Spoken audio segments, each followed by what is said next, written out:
Good day, my dear audience. Thank you for joining me on this new podcast episode today. I hope you will join me until this episode ends.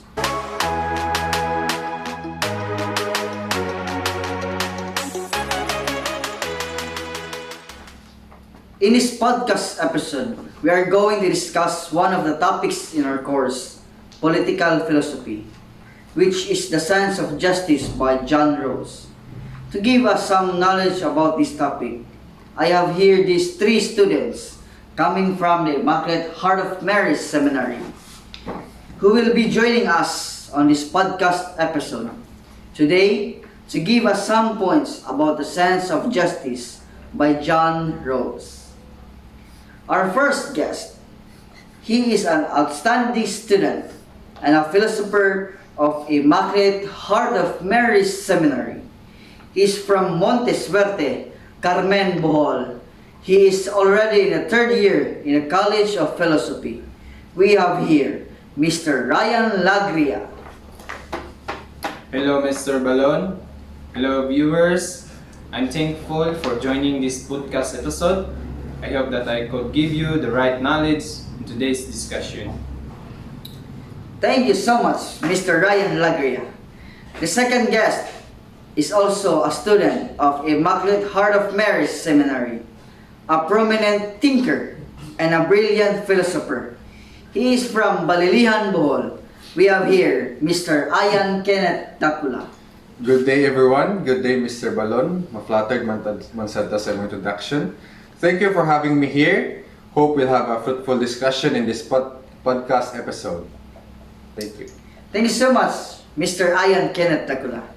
The last but not the least, he is also a student of the Immaculate Heart of Mary Seminary, a kind and cute philosopher coming from Patrocinio Cortez. Please help me welcome Mr. Alfonso Habines. Thank you so much for that wonderful introduction, Mr. Balon. Hi viewers, and how are you there? Just stay put and join us in this beautiful podcast episode as we share some thoughts about the sense of justice of our course, political philosophy. Alright, you already knew our shares for today's episode. So without further ado, let's begin our discussion. First of all, ato sang ipailaila sa atong viewers, no? Kung unsa ang political philosophy. What really is political philosophy? May I hear from one of our guests today. Kinsa may mutubag niyong tulo? Maybe, maybe I'll be the one to answer this question, Mr. Balon. Alright. Thank you for volunteering, Mr. Alfonso Habines. You may give us your thoughts about what really is a political philosophy. So, according to our discussion, political philosophy. According to our discussion, political philosophy is basically a branch of philosophy that deals with the nature of politics itself. According to the Britannica.com, political philosophy is a branch of philosophy that is concerned at the most abstract level with the concepts and arguments involved in political opinion. The meaning of the term political is itself one of the major problems of political philosophy. Broadly, however, one of may characterize as political all those practices and institutions that are concerned with government. So, masabot ni nga ang political philosophy nag-study din ni kabahin sa mga konsepto, mga argumento o mga ideas nga kabahin sa politika, no? Ug may labot nini ang kanang mga structure sa mga balaod, mga republic acts, mga constitutions ug uban pang mga butang nga maglangkob sa politics in practice. It is concerned with the nature of government itself and not how government or politics works. Alright, thank you, Mr. Alfonso Habines. I think that's enough, no, to introduce political philosophy to those who do not know yet. Sa atong nadungog gikan ni Mr. Alfonso Abines, ang political philosophy di ay nag-study sa mga nature sa politics. Maapila niini ang origin sa politics, mga ideas kabahin sa mga sistema sa pamolitika, unsa ang aim sa politics, ug kung unsa ang justice nga maoy atong pinaka-main nga pagahisgutan karon. As I said in my introductory speech, I mentioned that we are going to tackle on this episode about the sense of justice by John Rawls. Can you give some introductory points with regards to John Rawls, the sense of justice, Mr. Ian Kenneth Takula? Thank you for that wonderful question, Mr. Balon. Sa kinaunhang parte sa notes nga atong mabasa kabahin sa The Sense of Justice ni John Rawls, iyang gi-quote dinhi si Jean-Jacques, usa ka political philosopher, theorist o writer nga nag-ingon that the sense of justice is no mere moral conception formed by the understanding alone, but a true sentiment of the heart enlightened by reason, the natural outcome of our primitive affections. Kini nagpasabot nga ang justice di ay dili lang kay sa hunahuna nagagikan, but is rooted from the heart itself, nagilamdagan sa hunahuna. Bitaw motuo ko yan na kay kung moingon man gud ta og hustisya, it involves our emotional aspects, di ba? Kana bitawng mga tao nga nabiktima sa inhustisya, kung tagaan nato na sila og justice, di ba mahitabo na kay tungod sa atong kaluoy sa maong nabiktima. So pasabot ana mga kaigsunan, justice comes from our inner emotion nga giubanan sa atong rason o diha namugawas ang justice. Thank you so much for the clarification, misters. So let us move on these two questions nga gisgutan usab sa notes. Unsa man ni Mr. Alfonso Abines? Yes, thank you, Mr. Balon. Thank you, Mr. Frank. There are two questions discussed in the text regarding sense of justice by John Rawls. Now, these questions are the following. Una, to whom is the obligation of justice owed? Sa ato pa, para kang kinsa man ang justisya. Second question, what accounts for man's doing what justice requires? Or in other words, why do we need to be just? Anong kinahanglan mata nga magpakamatarong? Anong kinahanglan mata nga magbaton og justisya sa atong kinabuhi? These questions are also answered in the text, no? According to John Rawls. Ang unang question, para kang kinsa man ang justisya nga atong obligasyon, no? Para kinsa kang bumanghan. Para kang kinsa ang justisya. So, as the text states, no, the duty of justice is owed to those who are capable of a sense of justice. Pasabot nga, ang justisya di ay para rapod sa mga just person o katong mga tao nga matarong o katong mga tao nga gusto o justisya sa ilang kinabuhi. So it would also be right to say that unjust people don't need justice. So the next question, why do we need to be just? No? Anong kinahanglan mata nga magbato og justisya? Anong magpakamatarong ka? The text provides us the answers that says if men do what justice requires, not only would not they regard themselves as bound by principles of justice, they would be without ties of friends and mutual trust. They would lack certain essential elements of humanity. Sa ato pa di ay, we need to be just because it is part of our humanity. No? Ang pagka-just parte sa itong kinabuhi. Kung dili just ang tao, nawa ang usa sa pinaka-importanteng elemento sa iyang pagkatao kung mao kana ang pagka-just or justice. Kung sa binugoy pa nga pagkasulti, no? Dili ka tao kung mo kay justice sa imong self or kung dili kuwang imong pagkatao kung mo kay justisya, no? Unsa man ka? Unggoy ka kung kuwang imong pagkatao. Siguro nga na pormahan, no? So, agree ko ato no sa gingon ni Mr. Habines. Hinood ka to. Kay ang justisya dangan magabatunan kanato.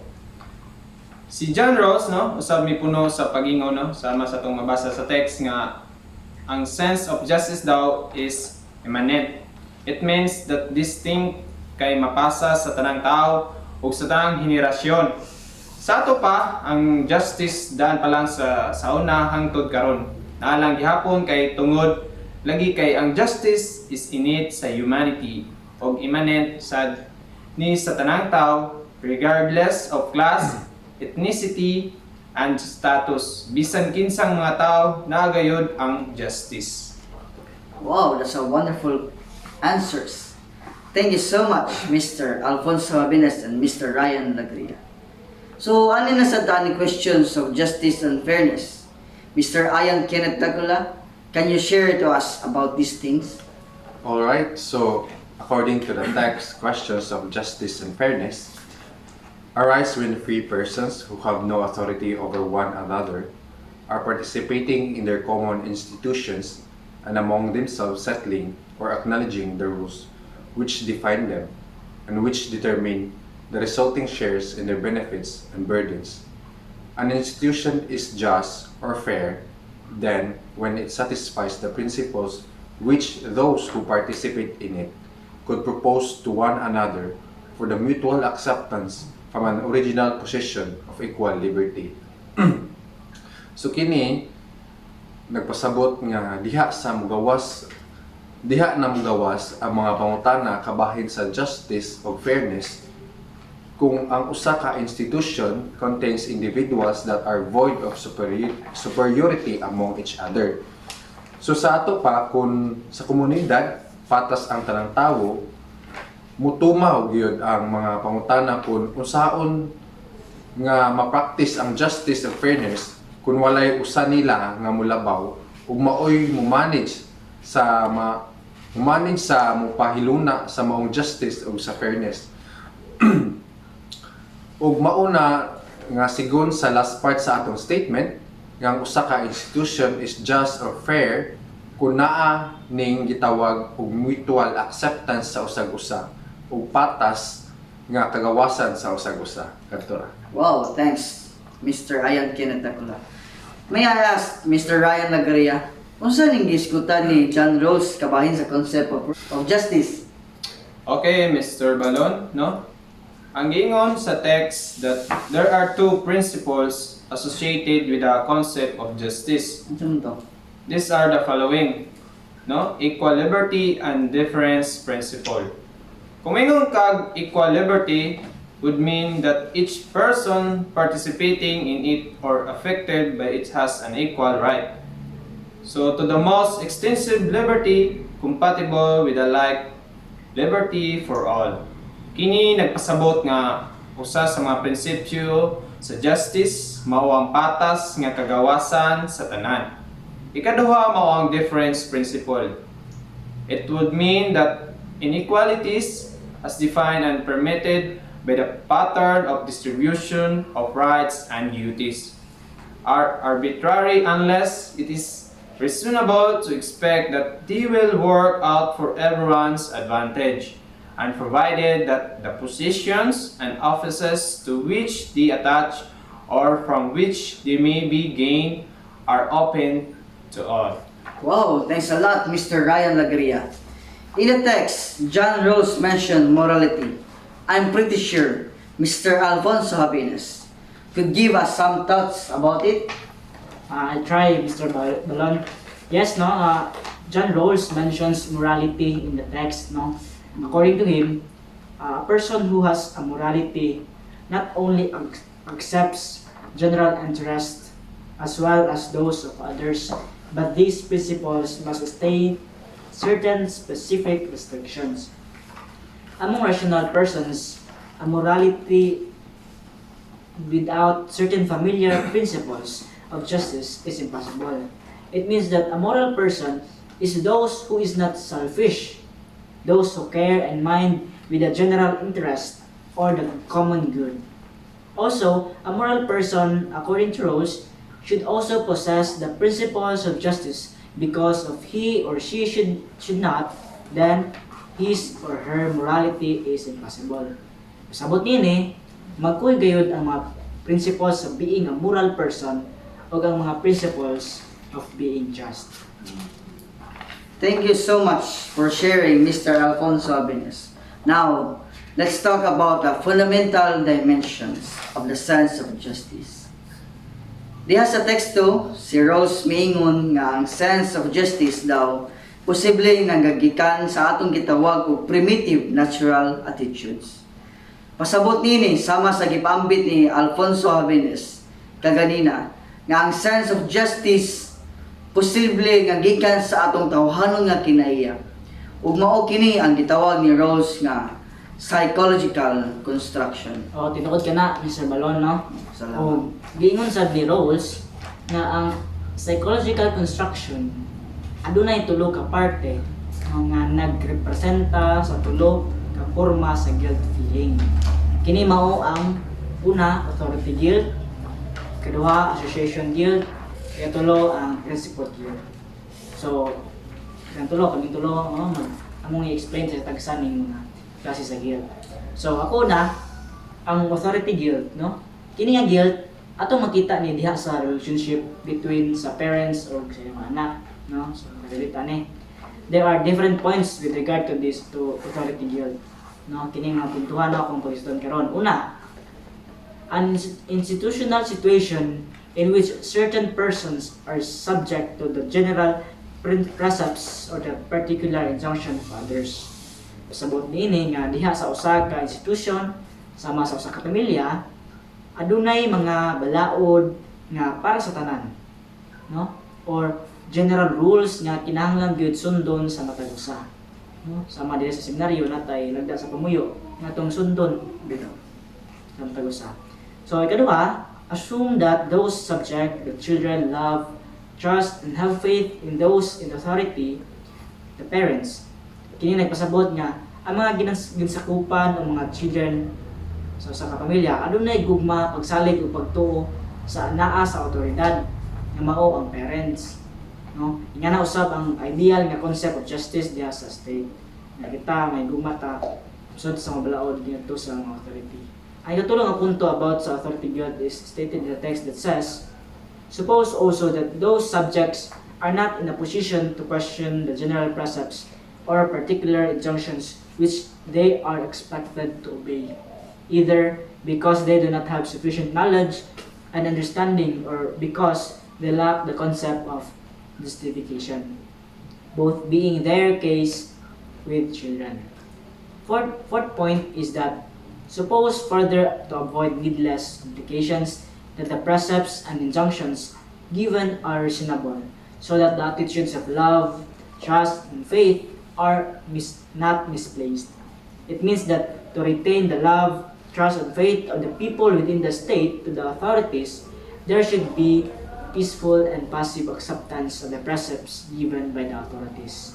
In the seminaryo, no, dawaton yun nato ang mga pamalaod dire. So, the fifth point, given these conditions which involve the natural attitudes of love, trust, and faith within a certain institutional background, it follows that those subjects will manifest that what I shall call authority guilt when they violate the precepts set to them. So, ang ikaunang punto, their action will be recognized and experienced as a breach of the relation of love and trust with the authoritative person. Ang ikapito nga punto, no, sa authority guilt, no, nga i-state diha sa among text na an absence of guilt feelings would betray an absence of love and trust. Ikawalo, and the last, and is guilt feelings are shown, or among other ways, in the inclination to confess and to ask forgiveness in order to restore previous relation. They are part of what defines a relation as one of love and trust. Sabot niini, no, diya sa state, if ever nga naay maka-violate sa mga precepts nga gimando sa authorities, ang guilt feelings makita diha sa restoration nga paghimuon between sa individual and the authorities aron mabalik ang maayong kabubuton sa usa. So diha tumaw ang gitawag na authority guilt. So mao na ang mga punto kabahin sa authority guilt. Niya akong ipuno no, gusto ko ipuno ning ingon sa mga teksto nga kanayon, to love another is to care for him for his own sake as his rational self-love would imply. Wow. Sabot na nini nga ang paghigugma di ay sa uban, no? Higugma ka sa uban sa imong amigo, sa imong uyab ka sa imong pera, no? So sama ra di ay na nga nag-amping ka sa imong kaugalingon. So Sorry. So, tinona. Yeah, I agree with Mr. Alfonso Abines. Kay panangitan bitaw tagaan na to example ning atong kalikupan or ang nature. Kung higugmaon na to ang nature pinagi sa pag-amping nini, ang nature sa mag-amping ka na to pinagi sa pagpalayo ka na to sa mga natural disasters ug uban pa. Sama na sa mga uyab nga ampingan aron ampingan mo sa inyong kapartner. Susurugot naman ay. Susuroy. So mao to. Salamat Mr. Alfonso Abines. And now let's proceed to the second part of psychological construction. Kini mao ang association guilt nga pagahisgutan ni Mr. Lagria karon adlaw. Thanks, Mr. Balon. Og may buntag pag-usap, no?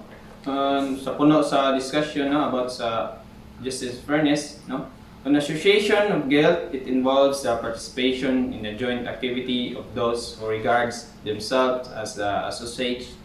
It means that the sense of justice is seen in the different association, like circle of friends, a family, teammates, and in a state itself.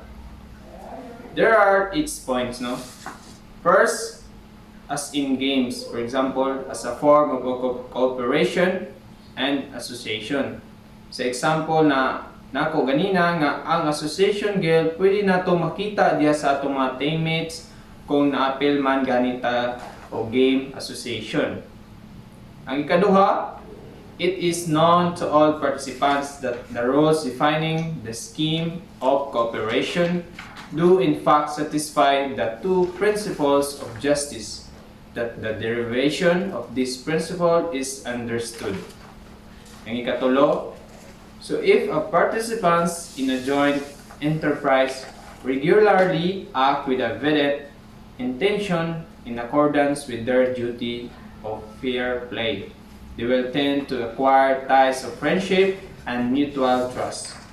Pasabot nini nga dunay mahimugso nga friendship and of course mutual trust if ang mga associates sa usa ka association or sa society mubuhat sa ilang duty as associates nga dunay fairness. Ika-upat na punto, now given these feelings and relations against the background of the scheme of cooperation known to satisfy the stated condition, if a person fails to do this, his part of his will, experience feeling of association guilt. Example ni kanang naig group activities sa inyong klase, kunya ikaw mismo wala ka nitabang. Ingon si Rawls nga diha magsugod ang imong gitawag natong association guilt. So, naay tay gitawag og forms of feelings of association guilt. Una, in the inclination to make good the loss to others, reparation and to admit what one has done and to apologize. Kung maingon tag inclination, it means atong natural tendency. So pasabot niini usa sa mga forma sa pagbati sa association guilt mao ang atong natural tendency, mga bawion nato ang mga nabuhat nga sayop diha sa uban og mo-admit sa atong nabuhat og nangayo tag pasaylo nini mo na yung mga importante na mga kaigsunan. So ikatulo, in the inclination to ask for restatement and to acknowledge and to accept reproofs and penalties. Ang ikatulo, in a diminished ability to be angry with others should they likewise feel to do their part. Ang kalimang mga punto mga kaigsunan, no? The absence of such inclinations will betray the absence of ties of friendship and relations of mutual trust.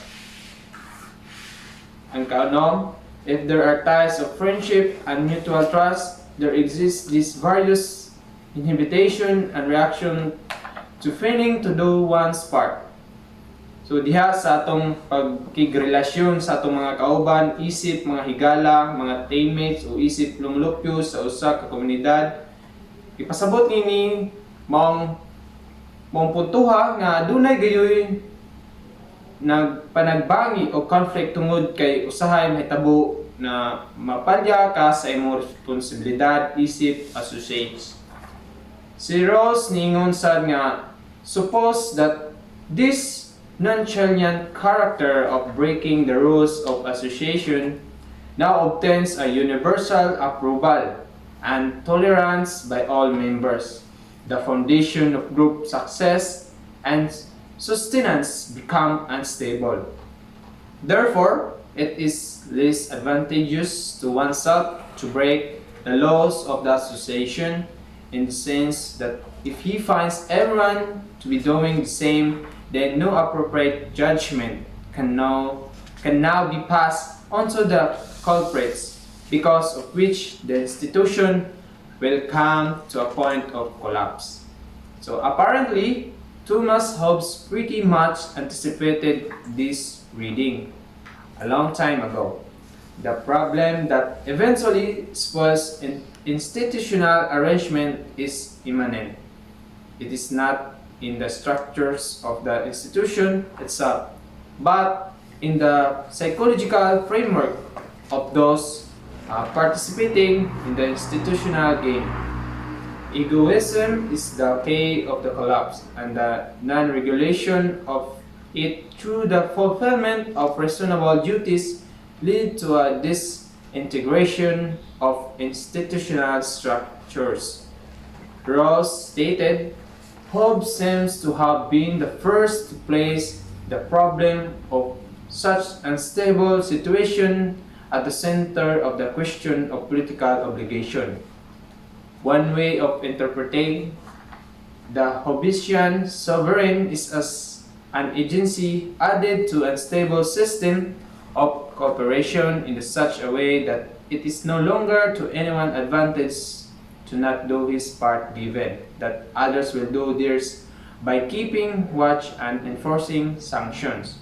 The sovereign acts to inhibit violation and to restore the system when the violation occurs, and the beliefs in the sovereign's efficacy removes instability of both kinds.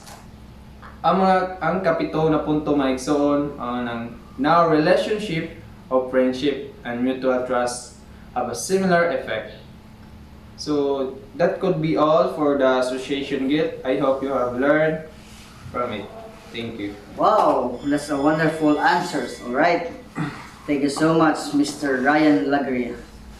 Ito no, sa garan, sa tubag ni Lagria, grabe, taasa no? Those are more than enough for us to know about it. So now let's discuss the third form of the guilt feeling. And that is the principal guilt to be discussed by Mr. Ian Kenneth Takula. So hello everyone, it's my turn na sad no. So sa ilang mga punto tag-asad and so dugang information sa maong topic.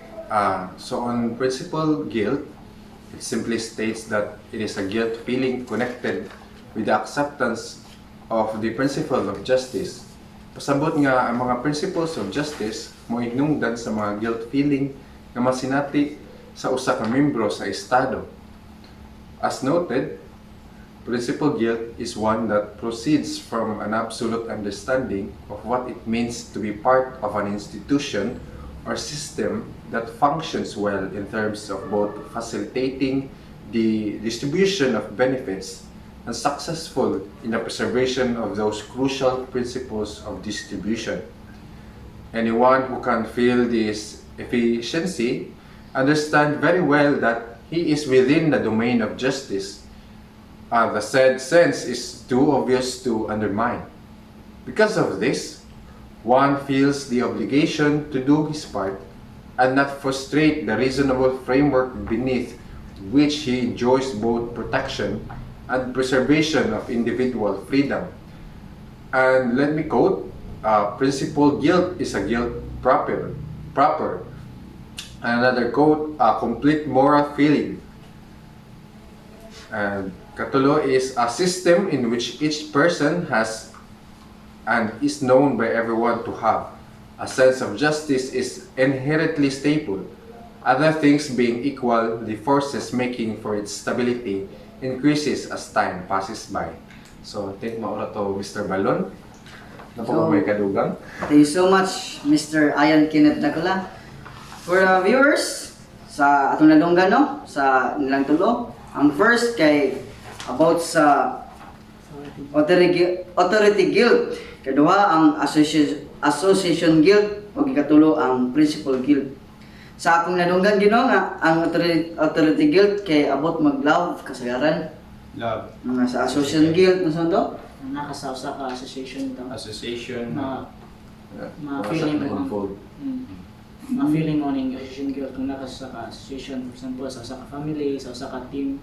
Team. Special ang most nga concrete nga example na naka sa society. Sa society. Appreciate ka sa mga niya. Yan mo tumaw ang imong association guilt. O kanang naa kay pagkabana, no, dili ka makapasakit sa uban o musunod ka sa may pamalaod o sa imong kaugalingon dapat mo imong mabatunan gayud na kanang justisya bitaw na mo nay kanang sama sa gingon ni Mr. Abines, no, kung naa kay gugma sa imong sikataw sama raw sab ikaw nahigugma sa imong kaugalingon ingana. Kani ako balik ko ni kaning authority guilt.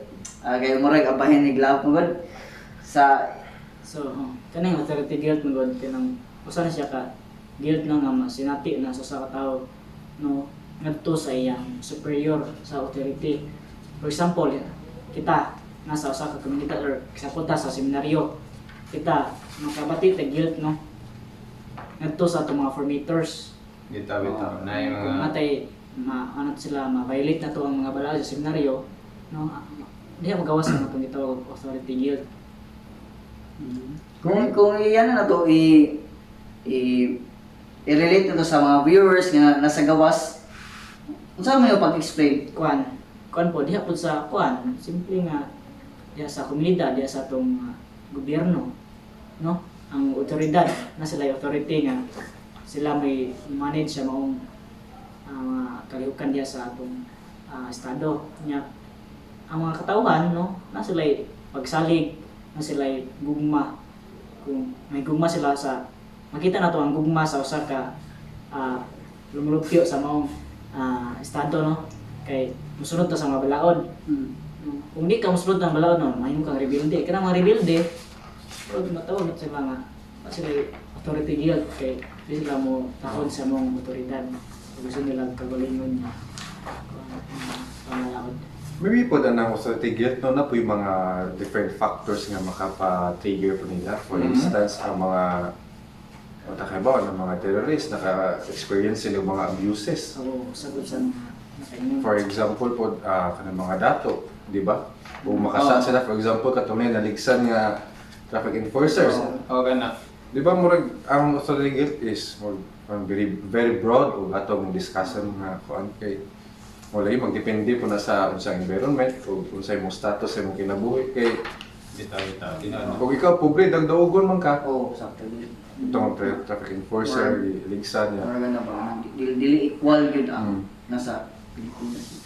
tapos atong anak ni itong takpan sa drugs nga ang issue is nganong gipatabunan ang naong which is very unusual kayo sa sagaran. Di man dyan, ipakita mo silang naong. So, na ba? May mga Yung mga biases, no, na itong makita dun sa justice, dapat yun kailangan ay fairness. Katuwa na dito atong explain of code ninyo ang principal guilt. So sabot na. So, ang principal guilt is more on feelings and consciousness ko rin. Yeah. Yan na. Sayop ba nimong gibuhat towards sa imong isikataw. Okay. Dapat mabatunan nimo sa imong kagalingon kung makasayop ka sa komunidad o sa isig katao, dapat imong angkunan nimo sayop o kanang mabatunan nimo na ganang mangay kag pasaylo o dapat ka mag-usab sa imong kaugalingon nga na. Kasi ang nasabtan po sa principal guilt no kay guilt feeling ni siya nga imong imong ma-feel no diha sa mga prinsipyo, mga balaod. No, na ang usa ka hintayin na usa ka balaod nga imong ma-violate, maka feel jud kag guilt. Kita ma-feel nimo ang kanang guilt nga paano ka violate ka. So ano mo na ang ganang pasabot og guilt feeling nga principle guilt. So mo to? about sa justice, mas good about justice ba? Unsa may para ninyo unsa man ang justice good sa inyo? Unsa man yung panglantaw sa justice? Justisya. Siguro ang justice para nako og asa og unsay angayan alang sa kadaghanan, di lang bitaw para lang sa imong kaugalingong kagustuhan o kanang imong kaugalingong bitaw sa gitawag nato advantage no atong tahay kung nata sa malaod no kung nata sa gobyerno natay nga ranggo or yan na dako ta og pag kanang sa tawag ani suon kaning natay kanang hintungdan bitaw kanang natay papel ba sa balaod no kanang yan na mga politika nata sa gobyerno no kung ang justice kung naa to dapat kita mismo una mo'y mubuhat ana para kanang mga katawhan na isip mo'y naglantaw ka nato na sa dapat kita una mo buhat niya na para makita sa uban no sa mga katawhan na musunod sila ug unsay pamalaod dili dapat kita mo yatak-yatak o magkaminos bitaw sa uban kung atay nata sa posisyon nato kay nato ang tanan nga na dapat na patas na paglantaw sa balaod o di lang kanang kay na ako aning posisyon na dapat exempted ko Tapos taas ko ano ba? yan na ba na panglantaw nga na jud ang taos dapat kuhaon nga nang panglantaw dapat equal na jud ang tanan. dapat equal ang tanan nga na mo ni pasabot ako sa justice. Ikaw, Mr. Balon, sa may imong punto po. Mo to itong sundalo karayan itong ano be a good model ba? Mo jud na be a good model. Mo jud na mga viewers be a good model kay para kung good model ka para sundon ka sa mga tao nga mo ni saktong buhaton dili ba kanang magpakaroingnon bitaw nga kay taas ko granggo sa gobyerno taas ko granggo na kanang murag paano bitaw nimo kanang padako ka nga taas ko granggo to sa gingon pa ni Ryan nga kanang Madako na din yung ulo. madako lang ulo ba kanang ano ba or i-relate mo ni sa seminaryo nga komisyon mo kanang head com ko na imong mga anak kay mag under ka kusog ka mga under sa imong isig ka brothers sa akong So dili jud dapat mag-under. Di Dili jud jud dapat og Di jud sa dapat. kung asa ka na posisyon karon kung sa man imong ranggo sa katilingman di jud di ka mag-under. di jud kanang dapat tabangan na to Justice na jud. tabangan na to ana equal na jud tatanan kay kung magpasak ka sa gingon ba to na sa gospel nga kung ang mayuna mawahig ang mawahig mayuna mo equal jud na Dapat equal na jud. justice equal na jud Dapat equal na jud.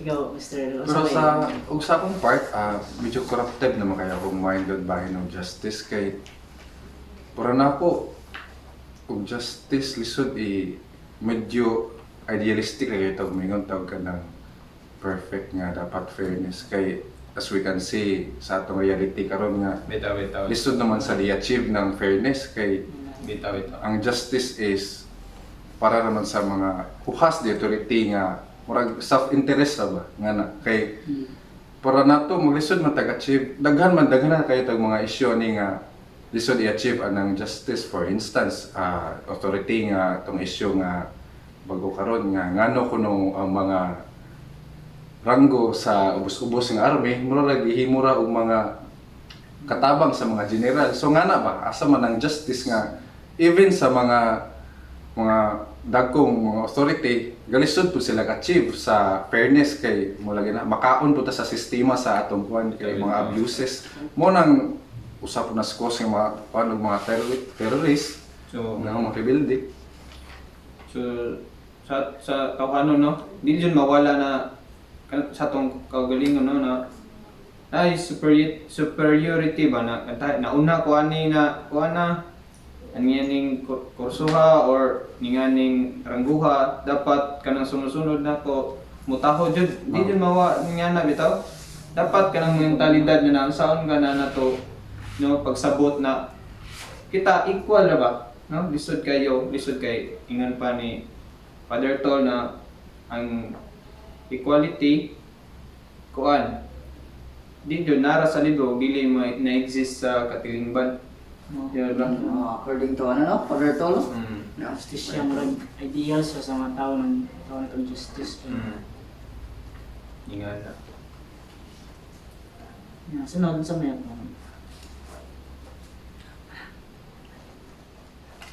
Wala. Salamat. So guys, these 3 students, seminarians coming from Immaculate Heart of Mary. I thank for Mr. Ian Kenneth Dakula, Seminarian Alfonso Aviles, and Seminar Ryan Lagria. And I am your host, Seminarian Romeo Gabriel Balon. That could be for all today podcast episode. I hope you have learned from today's episode. Thank you for watching. Thank you so much for watching. Please like and share. Bye bye. Thank you.